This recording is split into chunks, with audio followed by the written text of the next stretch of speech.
That was a good first episode of Severance. See, shows like this is why I think it's always nonsense when people, especially in the last couple of years, talking about there's no good shows or movies. I'm like, no, there is. Y'all just don't go out your way to look for them. You only watch things you don't like to begin with, or keep watching them even though you're not enjoying them. And there's always some good shows out there, animated or not. And this is one of those good shows. What an interesting concept. Like,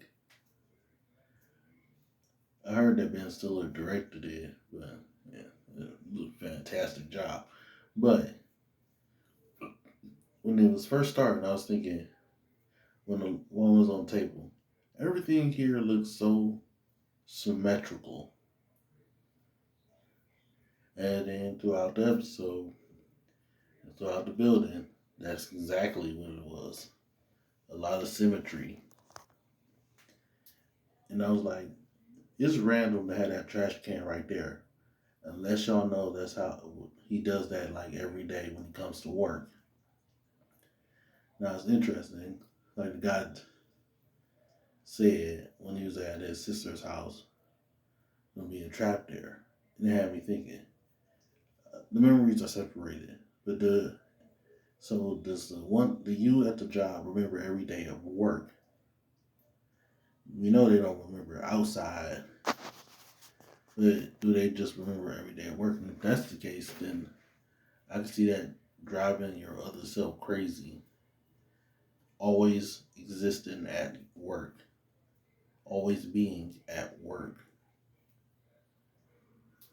never able to leave unless the person quits the job and stops working there.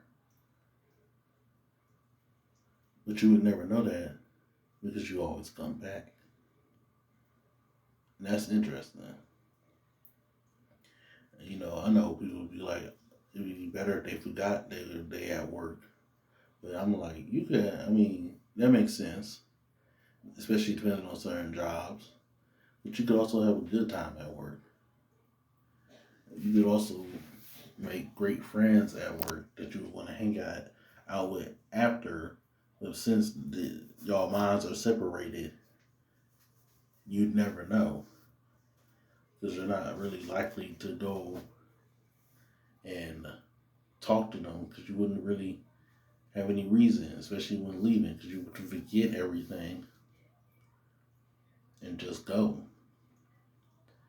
That and everyone living at the same houses and real dystopian, all looking the same.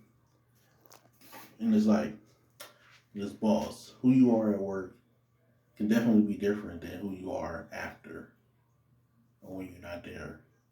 Depends on the person. But the fact that when she's at work, especially her work self, her mom is an atheist, but that when she's not there, she's a Catholic.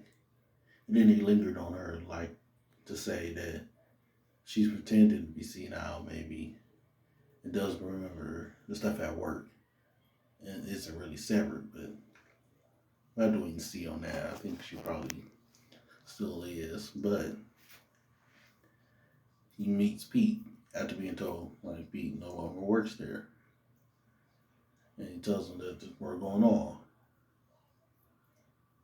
But, you don't know if Mark going to look into it or not. But I also thought we already give our minds and bodies to our job, but to give your mind to your job like that, that's crazy. Especially when you don't know what you're really doing there. They just say you have this position, but what does that actually mean? What are you really doing at that job? Especially when you see it looks like they're just grabbing numbers and then dumping them. What is that? What information is that? Is there any at all? And then the board never actually hear them. But we plug and unplug things. when we need the board, we plug it in the radio thing. Why doesn't it just have an on and off switch? Why do we have to plug it in and unplug it unless it doesn't really connect to anything?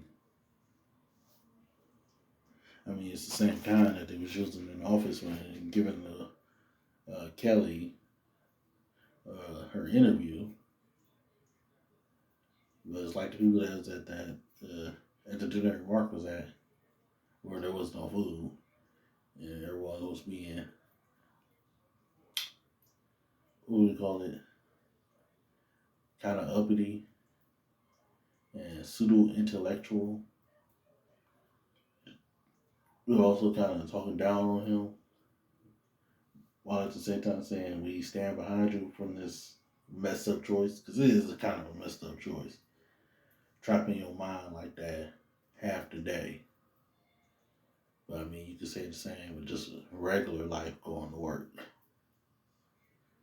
But also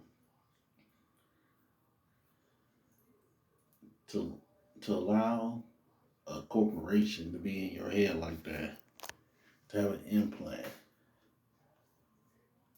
that's some crazy work. But for Mark, he using it to try to not think about his wife passing. But I mean, after you get out of work, there's plenty of time to still be thinking about it. You just taking away half the part of the day to where you're thinking about it, and then you just have sleep. But I like the bond between him and his sister though. But what is truly going on, that's to be determined. But this was a great first episode. Some good actors in here too. I haven't seen his boss in anything since Medium, I think it was called, where she could see like ghosts and stuff and was working with the police. And I think something else, but that's the main thing I remember her from. And I really enjoyed that show. So let's see what happens next.